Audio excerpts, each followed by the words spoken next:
Madam ನಮಸ್ತೆ. ನಮಸ್ತೆ sir. Madam ನಿಮ್ಗೆ ತುಂಬಾ ತಿಂಗಳಿಂದ ಕೆಮ್ಮಿತ್ತು ಅಂತ ಬಂದಿದ್ರಿ. ಸುಮಾರು 6 ತಿಂಗಳಿಂದ ಏನ್ ತಗೊಂಡ್ರು ಮೆಡಿಸಿನ್ ತಗೊಂಡ್ರು ಹೋಗಿಲ್ಲ ಅಂತ. ನಮ್ಮಲ್ಲಿ ತಗೊಂಡ್ಮೇಲೆ ಎಷ್ಟ್ ದಿನಕ್ಕೆ ಹೋಯ್ತು ಮತ್ತೆ ಬಂದಿದ್ಯಾ? ಮತ್ತೆ ಬಂದಿಲ್ಲ ಸರ್, ಒಂದ್ 15 ದಿವಸದಲ್ಲೆಲ್ಲ ಹೊರಟೋಯ್ತು ಸರ್ ಕೆಮ್ಮು. ಇಲ್ಲಿಂದ ಔಷಧಿ ತಗೊಂಡೋದ್ಮೇಲೆ ಅವಾಗ ಹೋಗಿದ್ ಮತ್ತೆ ತಿರ್ಗಾ ಬರ್ಲಿಲ್ಲ. ಅದಕ್ಕೆ ನಾನು ಇವಾಗ ಮಂಡಿ ನೋವಿಗೆ ಮೆಡಿಸಿನ್ ತಗೊಳ್ಳೋಣ ಅಂತ ಬಂದಿದ್ದೀನಿ. ಎಷ್ಟು ವರ್ಷದಿಂದ ಇತ್ತು ಮೇಡಮ್? ಎಷ್ಟು ತಿಂಗಳಿಂದ ಇತ್ತು ಕೆಮ್ಮು? ಒಂದ್ 7 ತಿಂಗಳಿಂದ ಇತ್ತು ಸರ್ ಕೆಮ್ಮು.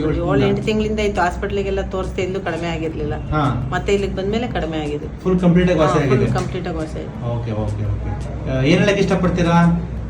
ತುಂಬಾ ಒಳ್ಳೆ ಮೆಡಿಸಿನ್ ಕೊಟ್ರ ಸರ್, ಬೇಗ ಹೋಯ್ತು. ತುಂಬಾ ಕಡಿಮೆ ಖರ್ಚಲ್ಲಿ ತುಂಬಾ ಕಡಿಮೆ ಖರ್ಚಲ್ಲಿ ಬೇಗ ಕೆಮ್ಮು ಹೋಯ್ತು ಸರ್. ನಾನು ಮೆಡಿಸಿನ್ ತಗೊಂಡು ತುಂಬಾ ಜಾಸ್ತಿ ಇದ್ ಮಾಡ್ಕೊಂಡಿದ್ದೆ ಹಾಸ್ಪಿಟ್ಲ್ಗಳಿಗೆಲ್ಲ ಹೋಗಿ ಅದ್ರ ಹೋಗಿ 500 ರೂಪಾಯಿ 1000 ರೂಪಾಯಿ ಒಳಗಡೆ ನಿಮ್ ಕಾಯಿಲೆ ವಾಸಿ ಆಗಿದೆ. ಕಾಯಿಲೆ ವಾಸಿ. ಒಳ್ಳೇದಾಗ್ಲಮ್ಮ. ಸರಿ, ಥ್ಯಾಂಕ್ ಯು ಸರ್.